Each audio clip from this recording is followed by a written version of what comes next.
prefiero no revelar mi nombre aquí, pero es que ya no puedo guardarme esto para mí. El año pasado, a pesar de todo lo que estaba pasando, decidí tomarme unas vacaciones en una pequeña cabaña en los Montes Apalaches. No tendría más de 45 metros cuadrados, pero era suficiente para alejarme de todo. Y antes de que preguntes si seguí todas las normas para un viaje en solitario, di a mis amigos y familiares mi ubicación y la fecha prevista de regreso. Y llevaba conmigo una radio para emergencias, además de mi pistola por si acaso. Empecé a conducir el 16 de febrero y para el 18 ya estaba subiendo por el camino hacia la cabaña. Era muy de noche y lo único que pensaba era en la cama que me esperaba dentro. Salí del coche y me quedé mirando el maletero con mis maletas y simplemente pensé, a la mierda, ya descargaría por la mañana. Sinceramente, ojalá no lo hubiera hecho.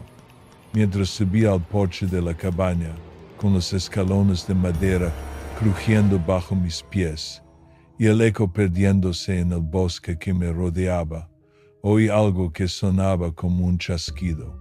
Clic, clic, clic, clic. Era débil pero lo bastante alto como para llamar mi atención. Me giré de golpe, solo para ver mi coche aparcado. El chasquido cesó. Dios mío, necesito dormir, pensé mientras abría la puerta. Al entrar en la cabaña, encendí y apagué las luces y me dejé caer en la cama, completamente vestido. Caí rendido al instante. Unas horas más tarde me despertó un grito, parecía el de una mujer, y me desveló de inmediato. Me quedé tumbado boca abajo en la oscuridad, esperando oírlo de nuevo. El corazón me martillaba en el pecho. Cada segundo parecía un minuto, cada minuto una hora, hasta que volví a oírlo. Un alarido agudo que helaba la sangre en algún lugar del bosque, lejano, pero a menos de 1 kilómetro. Mierda, ¿qué hago? Me levanté despacio y cogí mi pistola. No puedo quedarme sin hacer nada. Me puse en pie de un salto y corrí hacia el coche, pero al llegar me di cuenta de que la puerta estaba abierta. Encendí la linterna del móvil y lo que vi no fue nada bueno. Las puertas y el maletero de mi coche estaban abiertos de par en par, y mis cosas, incluyendo la munición y el botiquín, habían desaparecido. Entré en pánico. Me metí en el asiento del conductor y intenté arrancar el coche. Lo intenté una y otra vez, hasta que el motor se caló. Golpeé el claxon con el puño, gritando en un arrebato de rabia y pánico. Y entonces los gritos empezaron de nuevo. El grito lejano de una mujer me impulsó a hacer algo, cualquier cosa, así que agarré la linterna de la guantera y me adentré en el bosque a toda prisa. Durante horas caminé en la dirección de los gritos, y después de 3 horas caminando, el sonido empezó a llegar desde la dirección opuesta. Corrí de vuelta hacia el sonido, seguro de que encontraría a una mujer herida en la cabaña, pero solo encontré más árboles. Antes de darme cuenta, estaba perdido. Y entonces el bosque se sumió en un silencio sepulcral. Ni grillos, ni viento, ni gritos. Ahora el pánico era real. Estaba desorientado y ahora en un silencio absoluto. En un arranque de paranoia, encendí la linterna y a mi alrededor, por miles, había ojos. Ojos brillantes me rodeaban. Entonces recordé mi viejo entrenamiento de explorador. La di a la cabeza y eché a correr. Por alguna razón sentía que mi equilibrio estaba alterado y entonces comprendí que eran ellos fuera lo que coño fuesen aquellas cosas a las que pertenecían los ojos. No había ninguna mujer, siempre fueron ellos.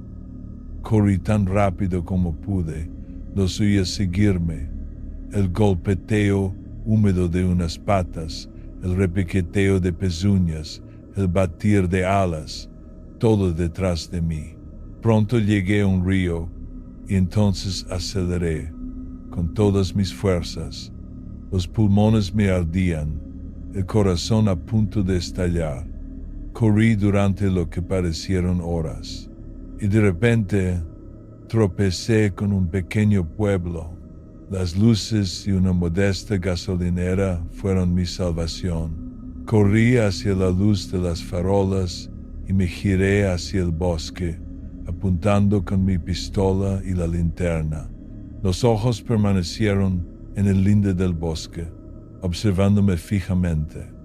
Retrocedí hasta el surtidor de la gasolinera y me senté allí, devolviéndoles la mirada, hasta que finalmente salió el sol. El dueño de la gasolinera llegó y me llevó a la comisaría, donde pude llamar a mis amigos para que vinieran a buscarme. Una vez en casa, empecé a ir a terapia todas las semanas y mantuve la boca cerrada con todo el mundo, excepto con mi terapeuta. Mis amigos creen que simplemente me robaron. No podía contarles lo que pasó, no me creerían. Pero tal vez tú sí me crees. No sé qué eran aquellas cosas ni qué diablos hacían allí. Simplemente no lo hagáis. No vayáis de vacaciones a los Apalaches. Por vuestra propia seguridad. Últimamente he visto cómo se hacían virales en TikTok historias espeluznantes sobre criaturas misteriosas que viven en las profundidades de los montes Apalaches, así que quería compartir algunas que viví cuando estuve allí. Para poneros en situación, yo antes tenía una casa en la parte de Maryland de los montes Apalaches. Estábamos prácticamente aislados.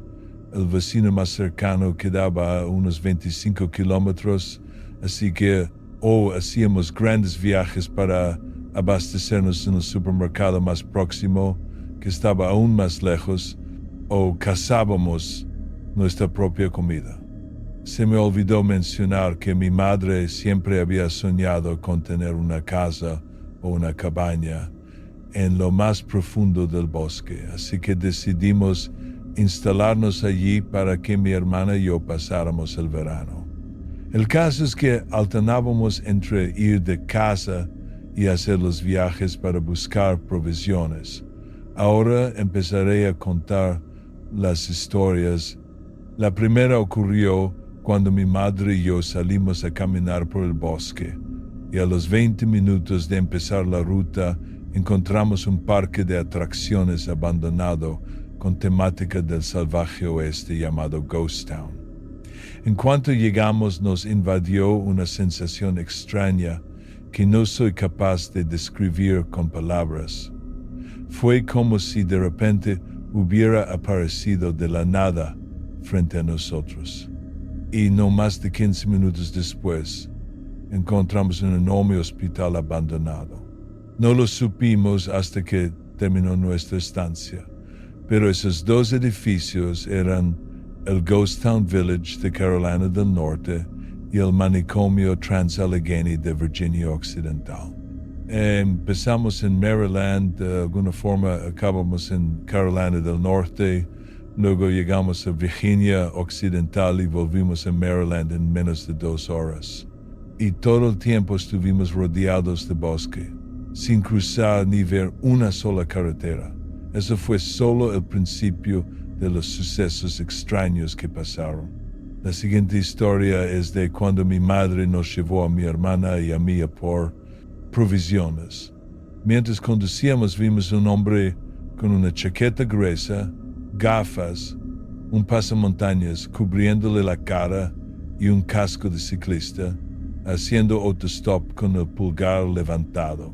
Estábamos en pleno verano. Mi hermana y yo le dijimos a mi madre que siguiera de largo, pero ella se detuvo a un lado de la carretera y le preguntó al tipo: «Señor, ¿se encuentra bien?» No respondió. «¿Por qué va vestido así?» El hombre por fin habló, pero algo no encajaba. Su voz no parecía la suya. Era demasiado aguda, como si estuviera pasada por un distorsionador. «Señora, ¿me puede llevar?», dijo, ignorando por completo la pregunta de mi madre. Miré a su alrededor y me di cuenta de que no tenía bici, ni coche, ni bastón de senderismo, ni mochila, nada de nada, solo esa ropa. Le susurré a mi madre que siguiera conduciendo, y en cuanto el hombre vio que intentaba arrancar, soltó un grito animal, inhumano, y empezó a correr hacia nosotros. Mi madre pisó el acelerador a fondo hasta la comisaría más cercana y denunció al tipo, pero nunca lo encontraron. De vuelta a casa, íbamos con los nervios a flor de piel, pero no pasó nada. Esa noche me despertaron unos golpecitos en la ventana. Era el mismo hombre, de pie, completamente erguido, con las manos apoyadas en el cristal. Yo dormía en el segundo piso.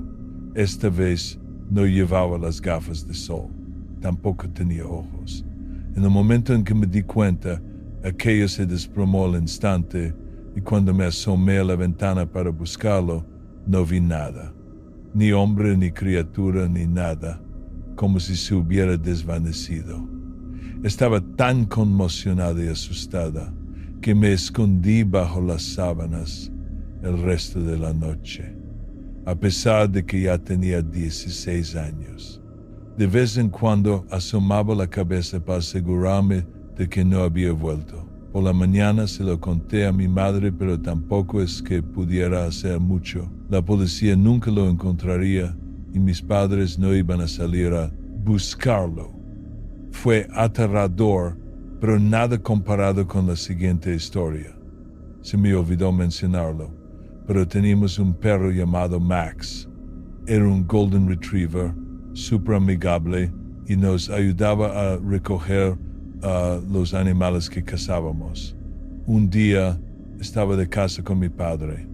Matamos un par de conejos y enviamos a Max a por ellos, pero le oímos ladrar, como si en vez de ir él, nos estuviera pidiendo que fuéramos nosotros. Nos acercamos hasta donde ladraba y vimos un árbol cubierto de conejos muertos y despellejados, cada uno con un palo afilado atravesándole la cabeza y sin ojos. Había un extraño símbolo tallado en el árbol. Nos quedamos sin palabras, tapándonos la boca del espanto, y entonces oímos que alguien nos susurraba: «Hey chicos, venid aquí».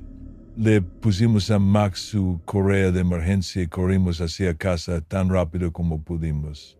Miré hacia atrás para ver quién nos había susurrado y vi a un hombre con una sonrisa enorme en la cara y los ojos abiertos todo lo que es humanamente posible. Me miraba fijamente y entonces empezó a correr hacia nosotros con un cuchillo en la mano. Mi padre sacó su pistola y le disparó en la pierna. Cayó al suelo gritando de dolor. En cuanto llegamos a casa, llamamos a la policía y se lo contamos. Enviaron a varios agentes a registrar la zona, pero no encontraron nada. Ni los conejos, ni sangre, ni el cuchillo, ni huellas, ni siquiera los conejos que habíamos matado nosotros. Los siguientes 2 meses los pasamos en casa de unos familiares. Ninguno de nosotros se sentía ya a salvo. Pero mi padre, el que le había disparado al loco, fue el único que insistió en que nos quedáramos. Decía que podíamos defendernos. Decía que solo era otro chiflado y que debíamos quedarnos el resto del verano. Aceptamos, pero con la condición de que si volvía a pasar cualquier otra cosa rara o aterradora, nos iríamos a nuestra casa de la ciudad. Y entonces la última historia fue la que finalmente nos hizo marcharnos. Un sábado me desperté y vi que mi madre no estaba en casa. Mi padre y mi hermana dijeron que solo había salido a hacer un recado, que volvería por la tarde. Llegó la tarde y ella regresó. No pasó nada más interesante ese día, hasta que cayó la noche. Dejamos salir a Max. Pensamos que solo iba a hacer sus necesidades y volvería, pero le oímos correr hacia lo más profundo del bosque, como si persiguiera algo. No sé por qué no fuimos tras él, sobre todo después de todos los encuentros espeluznantes que habíamos tenido. Cuando regresó no tenía energía, no se comportaba como él, estaba mustio, triste y actuaba de forma muy extraña. Normalmente habríamos supuesto que había visto algo en el bosque que le había asustado, pero después de lo que había pasado, estábamos alerta. Más tarde, cuando ya todos dormíamos, me despertaron unos pasos que subían la escalera. Me asomé por la puerta y vi a Max de pie, como un humano. Su pelaje era gris, sus brazos más largos de lo normal y tenía la cabeza torcida y erguida. Tampoco caminaba bien. Daba un paso y su cuerpo se desmadejaba en la dirección en la que avanzaba. No se dirigía a ningún sitio en particular, solo deambulaba por el pasillo. El corazón me latía a punto de salírseme del pecho. Llamé a mi hermana y después de 4 intentos por fin lo cogió. No recuerdo nada de lo que le dije, pero lo que sí recuerdo es pasar a hurtadillas por detrás de la cosa que se hacía pasar por Max y reunirme con ella. Por suerte, el resto de mi familia dormía en el piso de abajo. Así que, una vez estuve con mi hermana, pudimos despertar a nuestros padres sin tener que pasar por su lado. Lógicamente pasamos la noche en el hotel más cercano, pero teníamos que volver a por nuestras cosas. Así que regresamos a la casa y la encontramos destrozada. La comida de la nevera estaba esparcida por todas partes. Cuando recogimos nuestras cosas, nos fuimos de allí. Miré hacia la casa y vi al hombre, a la cosa con la ropa de invierno, mirándome fijamente. Era la cosa que se hacía pasar por Max. Volvimos en coche a nuestra casa de la ciudad y nunca más volvimos a poner un pie en un bosque. Jadeaba, intentando recuperar el aliento, mientras corría a trompicones por el bosque. Las ramas me arañaban la cara y me desgarraban la ropa.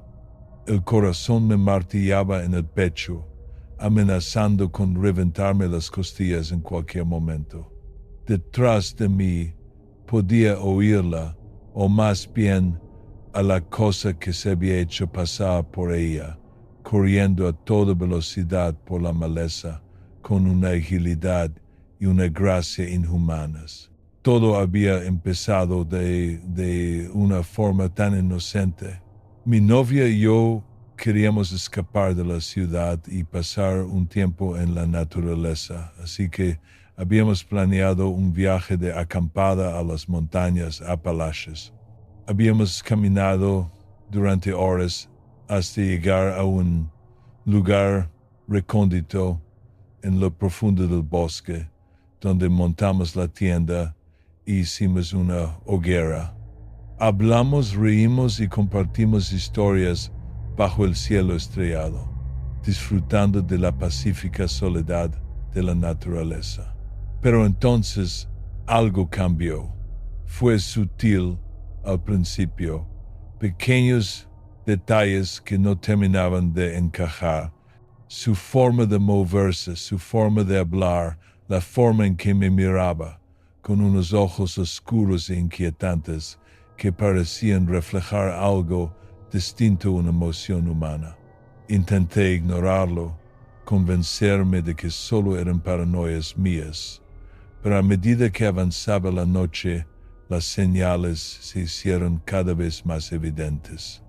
Y entonces, mientras estábamos tumbados en la tienda, ella se transformó. Sus huesos crujieron y se retorcieron, su piel se desgarró y se recompuso en algo que ya no era humano. Un cambiapieles, un imitador, una criatura que había adoptado la forma de mi novia para atraerme y devorarme. Parecía un humano despojado de piel y carne, dejando a la vista únicamente los músculos, tendones y huesos, con dos cuencas vacías por ojos y dos apéndices bajo las axilas que se doblaban hacia atrás. Apenas logré escapar con vida. Había agarrado un cuchillo junto al saco de dormir y le había asestado un tajo a la criatura, dándome tiempo suficiente para salir a rastros de la tienda y correr a ciegas hacia el bosque, aterrorizado y buscando una salida. Ahora estaba perdido, solo y espantado. Mientras me abría paso a trompicones por la maleza, mi mente repasaba una y otra vez lo que había visto, lo que había vivido. ¿Era real? ¿Lo estaba imaginando? ¿Había perdido la puta cabeza? Pero el sonido de sus patas martillando el suelo del bosque fue toda la confirmación que necesité. Tenía que encontrar a mi verdadera novia. Tenía que salir de este bosque. Oí el crujido de una rama a mi espalda y el corazón me dio un vuelco. No me atreví a mirar atrás, pero aceleré el paso, corriendo más rápido que nunca. Me faltaba el aliento y las piernas me ardían de agotamiento, pero me esforcé al máximo, obligándome a seguir avanzando. Fue entonces cuando caí en la cuenta. Ese mismo día, por la tarde, estábamos junto al coche con mi verdadera novia, Inés, cuando me adelanté para buscar un sitio donde acampar. Ella no me siguió, pero en algún momento lo que yo creía que era ella apareció en el sendero, diciendo que me había alcanzado. Esa puta cosa me había estado acechando desde el principio. Finalmente, tras lo que parecieron horas corriendo, vi una luz a lo lejos. Era tenue, pero suficiente para darme esperanzas. Avancé hacia ella a tropezones, con el corazón desbocado a medida que me acercaba. Al salir del bosque, la vi, mi verdadera novia, en el aparcamiento sentada en nuestro coche, mirándome con una mezcla de alivio y confusión. Gracias a Dios, dijo corriendo hacia mí. Estaba muy preocupada. ¿Qué te ha pasado? Llevas horas desaparecido. Estuve a punto de llamar a la policía. Tú me derrumbé en sus brazos, con las lágrimas corriéndome por la cara. Intenté hablar, contarle lo que había pasado, pero las palabras me salían entre sollozos ahogados. Ella me abrazó, tranquilizándome con palabras suaves y un cálido abrazo. Tardé horas en calmarme. Mientras salíamos de allí a toda velocidad, en contarle todo lo que había sucedido, me escuchó con paciencia y su expresión se tornó cada vez más horrorizada a medida que le relataba mi encuentro con el cambiapieles. Cuando terminé, me abrazó de nuevo, con los ojos llenos de comprensión. Asentí, sintiendo una oleada de alivio. Estaba a salvo, por ahora, pero sabía que el recuerdo de aquella criatura me perseguiría el resto de mi vida, que algo siempre estaría observando desde el bosque. Unas horas más tarde, un compañero de acampada me contó que los guardas del parque habían descubierto una criatura humanoide despellejada y completamente mutilada, cuya descripción coincidía exactamente con la que había perseguido a mi novia. Algo la había matado.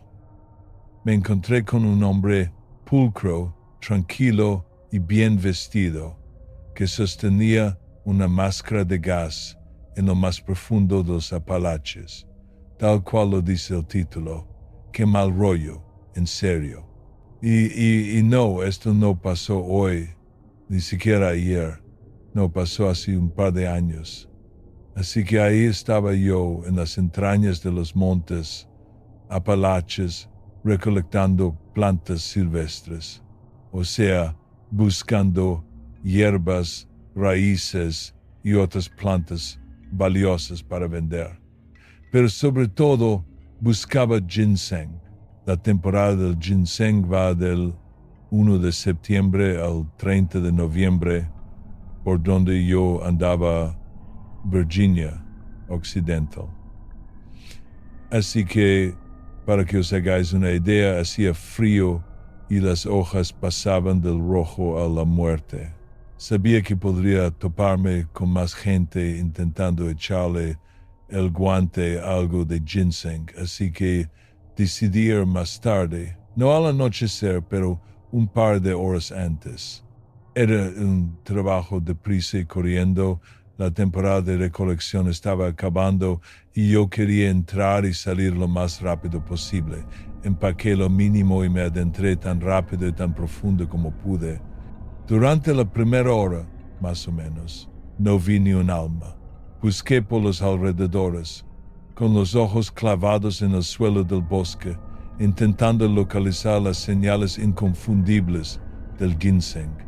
Pero entonces, justo cuando el sol empezaba a ponerse, las cosas empezaron a torcerse muy deprisa. Había llegado a una zona especialmente densa de árboles cuando oí una especie de ululato, pero no como el de un búho, más bien como algo casi humano. Sonaba como si estuviera dolorido o quizá furioso.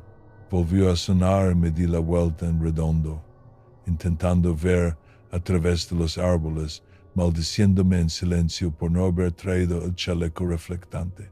¡Ey! ¡Hola! Otro ululato. Sonaba más cerca. Solté un par de tacos bien elegidos y me di la vuelta para irme. Ese sonido, fuera lo que fuese, no se parecía nada que hubiera oído antes, ni desde entonces. Y no quería acabar jodido por alguna nueva especie, híbrida de oso o lo que fuera. Sin embargo, justo cuando me giraba para marcharme, algo me golpeó, fuerte. Grité de la sorpresa, caí hacia adelante y me volví para ver qué era. Una cabeza de ciervo, decapitada, húmeda de sangre y todavía caliente. Mierda, dije, y me aparté a toda prisa, empujándola de una patada hacia los árboles en el proceso. Hubo otro ululato, más suave esta vez, y la cabeza volvió volando hacia mí. Se acabó, me piro, dije. Me puse en pie y corrí tan rápido como pude a través del bosque, en dirección a mi coche. Habría recorrido la distancia de un campo de fútbol cuando de repente allí estaba ese tipo. A día de hoy sigo sin tener ni puta idea de cómo llegó hasta allí o por qué no lo vi venir. Simplemente apareció de la nada, como si se hubiera materializado por arte de magia. Llevaba un traje negro impoluto y lustroso, unos relucientes zapatos de charol y la expresión más extraña grabada en el rostro. Parecía sospechosamente tranquilo, como un niño al que pillan con las manos en la masa con la galleta que no debía coger. Pero, sinceramente, eso no era ni de lejos lo más raro de él. Lo más raro era que sostenía una máscara de gas. ¿Por qué? No tengo ni idea, pero ahí estaba, Choqué de lleno contra él. Yo caí, él no. En lugar de eso, emitió un suave gruñido, se cambió la máscara de una mano a la otra y se quedó mirándome en silencio, mientras yo le devolvía la mirada desde el suelo. Finalmente, con lentitud, abrió la boca y dijo, tienes roja encima. ¿Qué? Pregunté atónito. Lo que en realidad quería preguntar era, ¿quién coño eres? ¿Y qué cojones haces aquí en medio de la puta nada con un traje y una máscara de gas? Rojo dijo. Sangre creo en tu jersey. Extendió su mano libre. La miré un segundo, la agarré y me ayudó a levantarme. Dije y parpadeé. Sí, tío, es que algo me ha tirado una puta cabeza de ciervo. Los ojos del hombre se entrecerraron. ¿Una cabeza de ciervo? Una cabeza de ciervo. Por allí. ¿Por dónde? Señalé. ¿Lo has visto? Preguntó el hombre, mirando en la dirección que yo indicaba. ¿Ver el qué? Vaya. Una expresión indescifrable cruzó el rostro del hombre. Luego dijo, no me estás tomando el pelo, ¿verdad? No, tío. ¿Por qué iba a hacerlo? Ya entiendo, crees que estoy loco. El que está aquí en medio con un puto traje eres tú. Ya, pero, dijo el tipo, con el fantasma de una sonrisa asomando en su rostro. ¿Una cabeza de ciervo? ¿Qué pasa? ¿Quieres que te la enseñe? El hombre se encogió de hombros. Aún parecía divertido. Claro, mira, tío, pensándolo mejor, que le den. Me da igual lo que pienses. Ni siquiera sé quién coño eres o cómo has llegado hasta aquí. No pienso volver ahí. Hay algo ahí fuera. El hombre enarcó las cejas. Algo.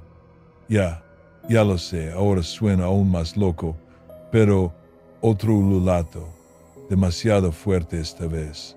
Sonaba cabreado. Miré hacia atrás, preocupado. ¿Ves? ¿Qué demonios es eso? Lo has oído, ¿verdad? El hombre no respondió.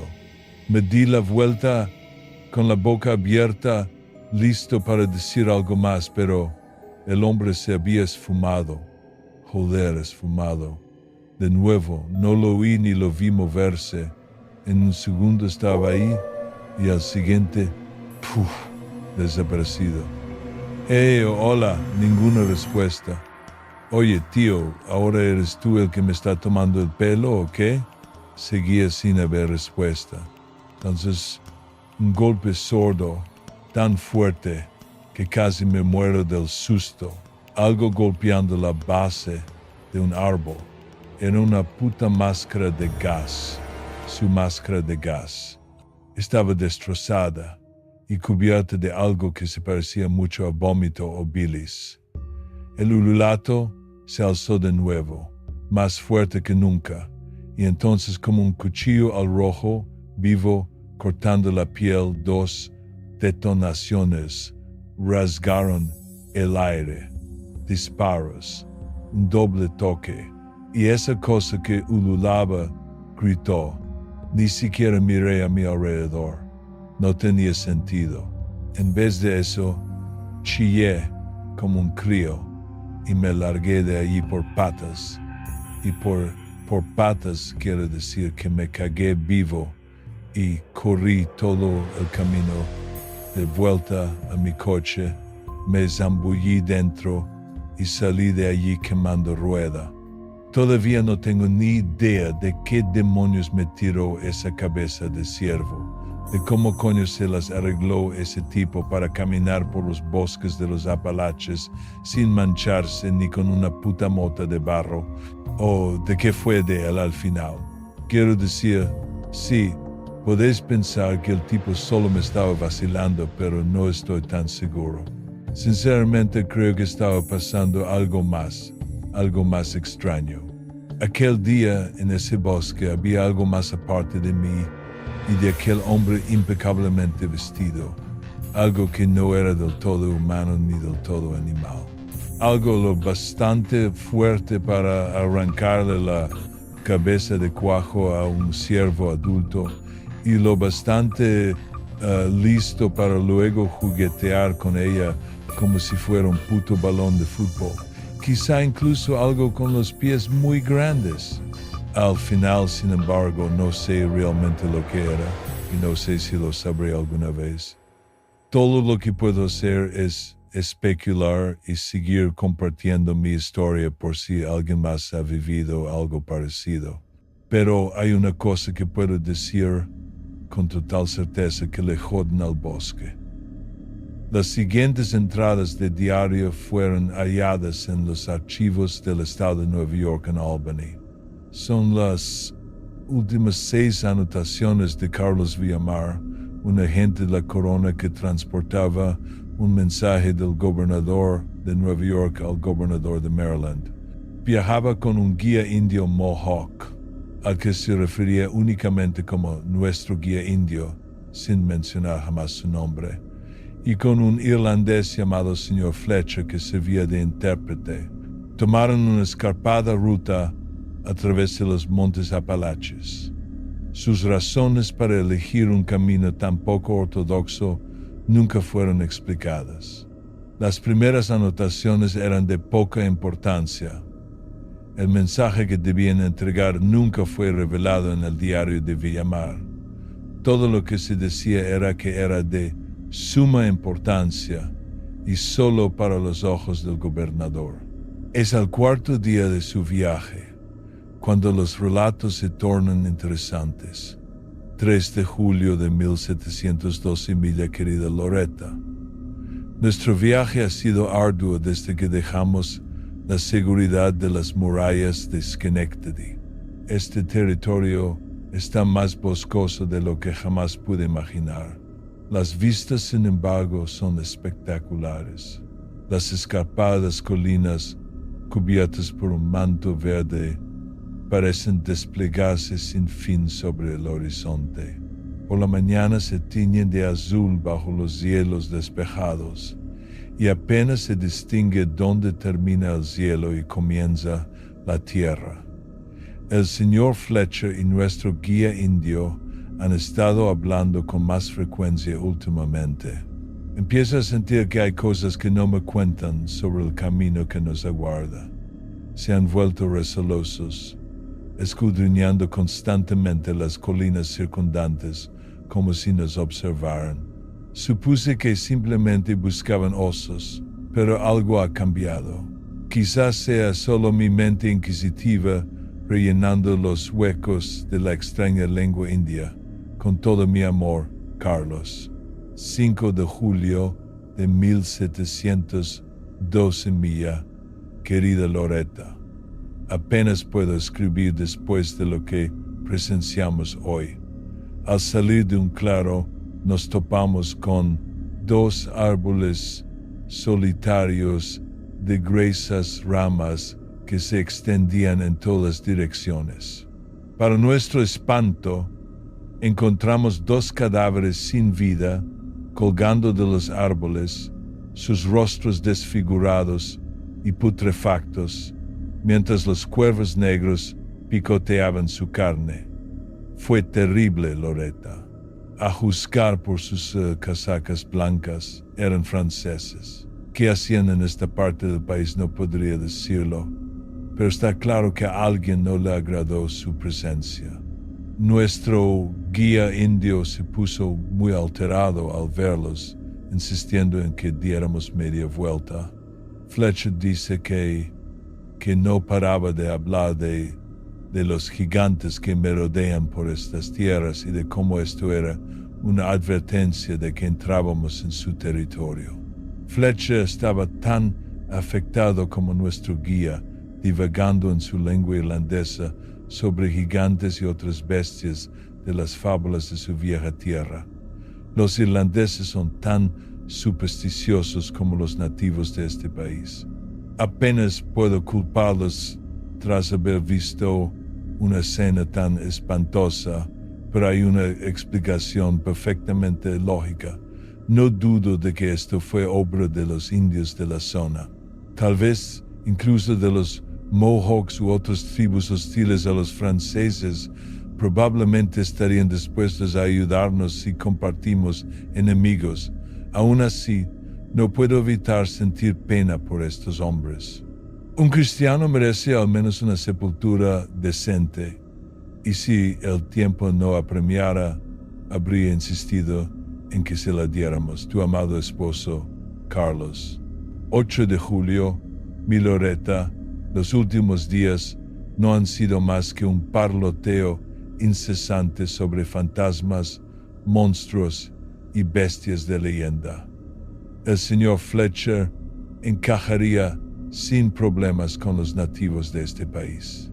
Me transmitió una historia de nuestro guía de cómo los dioses antiguos fueron derribados y obligados a vivir en la tierra. De ahí aparentemente surgieron estos gigantes.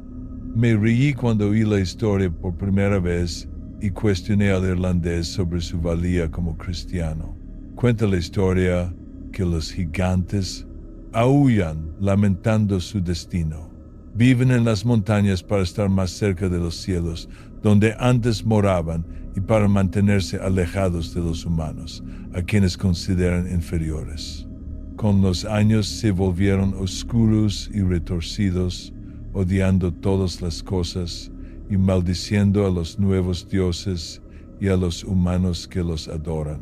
Cuánto de este relato proviene en realidad del guía y no de una mezcla de cuentos populares irlandeses y la imaginación de Fletcher, es algo que no puedo decir. Carlos, 1 de julio, Loretta. Por segunda noche consecutiva hemos oído los aullidos, bramidos profundos y desgarradores resonando por los valles. Es como si Fletcher hubiese invocado a los gigantes de su historia. Nuestro guía se niega a dormir si no hay alguien de guardia. Para calmarlo, acepté que hiciéramos guardias nocturnas. He de admitir que mis emociones comienzan a gobernar mis pensamientos mientras yazgo despierto, escuchando los ecos en los valles oscuros. Traje un catalejo para mi recreo, y cuando hay luna, juraría que veo movimiento en el valle de abajo. Probablemente sean solo osos o el viento que arrecia. Los gigantes no son la opción más probable. Debería guardar la tinta para asuntos de mayor importancia. Carlos, 12 de julio, Loretta.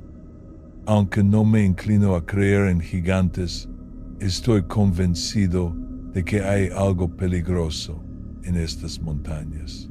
Hoy nos encontramos con otro hallazgo espantoso. Me tomó un tiempo darme cuenta de lo que estábamos viendo, pero en una arboleda encontramos varios árboles pintados con sangre fresca. Hallamos más y más árboles cubiertos de sangre por la arboleda hasta que finalmente dimos con el origen. 3 osos negros, brutalmente mutilados, estaban destripados, sin ojos ni dientes. La sangre manaba de sus hocicos y estaban colocados en un círculo perfecto. Sigo sospechando que esto podría ser obra de algunos salvajes, pero no había flechas. Es posible que les hubieran disparado antes de mutilarlos. Sin embargo, no oímos disparos y la matanza era claramente reciente. Carlos, 15 de julio, la tinta se está acabando, así que debo ser breve. Los aullidos y gruñidos continúan por la noche. Tenemos los mosquetes listos.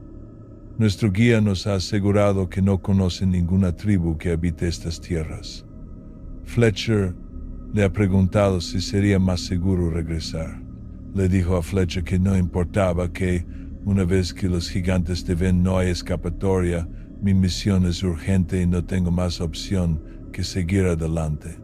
Si supieran el contenido de mi mensaje, sabrían que regresar no es una opción.